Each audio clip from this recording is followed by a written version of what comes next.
We found a battery manufacturer in Idaho advertising $1.5 million of annual cash flow and $3.8 million of annual revenue. Now, they manufacture here in the US and they ship globally. Now, they say that about 85 to 90% of their sales are B2B, while the rest is direct to consumer. It does look like they manufactured overseas for a long time. They moved onshore in 2019, likely due to tariffs that were put in place in 2018. Now, they have 13 employees and have been in business for 9 years. Now, in the listing, they do say that sales were down in 2024 because the CEO did try to step away, and apparently it didn't work out very well. So that does show that there is some dependency on that leader to run this business. They say they've corrected the issues there and things have been right-sized, but you coming in as a new owner need to keep that in mind, that there's definitely some risk there, that the last time the prior management tried to step back, the business saw a decline. So it does put some risk into the transition. So what that should also tell you is you shouldn't buy this business unless you have a really strong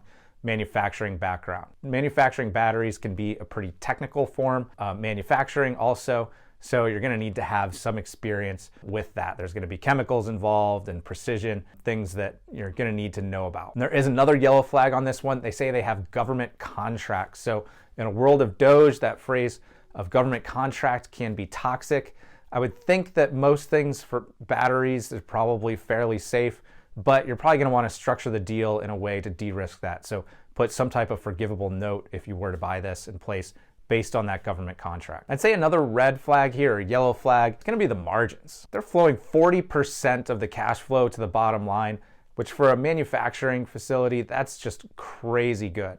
So in some ways, that just seems a little too good to be true. Either something's missing in those numbers and the true margin is actually lower, or this is truly a phenomenal business. So for this one, the after loan cash flow with 2.5% down and a 10.5% interest rate, it's going to be about $470,000 per year. And that would include taking out about a $560,000 working capital loan and rolling all your other deal costs into this. And of course, it assumes that the cash flow is advertised and the margins are true. So this could potentially be a great opportunity for someone with a strong manufacturing background to come in and run this factory. But we want to be extra diligent looking at the numbers to make sure the cash flow is truly real.